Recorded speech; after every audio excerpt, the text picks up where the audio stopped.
Hello வணக்கம். இப்போ நம்ம வந்துருக்கிற பிள்ளையார்கிட்ட வந்திருக்கிறோம். இந்த பிள்ளையார் எங்க இருக்குதுன்னு சொல்லிட்டு பார்த்தீங்கன்னா, வேலூர் மாவட்டம் குடியாத்தத்தில் இருக்கக்கூடிய சேலம் தாண்டவராய தெருவில் இருக்கக்கூடிய பிச்சனூர்பேட்டை. அங்க வந்து பிள்ளையார் வந்து இருக்குது. எவ்வளோ அழகா இருக்குது பாருங்க. இதை பார்க்கறதுக்கே வந்து கண்குள்ளா காட்சி இருக்குது. இதை கொஞ்சம் சாமியை வந்து காமிங்க. இதை பாருங்க.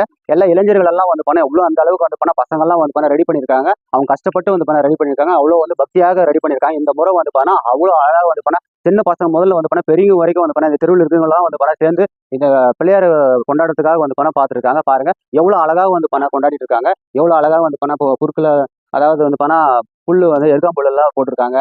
அதுக்கடுத்து வந்து இது என்ன கொடி இது, எருகம்பூவெல்லாம் வந்து வச்சு பண்ணியிருக்காங்க. ஏன்னா இதனுடைய மகிமை வந்து எருகம்பூ எருக்காம்புல் எல்லாம் வந்து போட்டு தான் நம்ம வந்து செய்யணும். அது செய்யும் போது வந்து ஒவ்வொரு பலன் வந்து கிடைக்கிறதுன்னு சொல்லிட்டு சொல்ல போயிருது. அதாவது பிள்ளையார்கிட்ட வந்து நீங்க வேண்டிட்டு போனீங்கன்னா ரொம்ப வந்து உங்களுக்கு பலன் கிடைக்கிறதுன்னு சொல்லிட்டு சொல்ல போயிருது. ஸோ நீங்களும் வந்துட்டு இந்த இடத்துல வேண்டிட்டு போனீங்கன்னு சொல்லிட்டு நீங்க பாருங்க. அதே போல வந்து அந்த பிள்ளையார் எல்லாம் பார்த்துட்டு போனேன்னு சொல்லிட்டு கமெண்ட் பண்ணுங்க. நம்மளுடைய சேனல் வந்து லைக் பண்ணுங்க, ஷேர் பண்ணுங்க, சப்ஸ்கிரைப் பண்ணுங்க. தேங்க்யூ.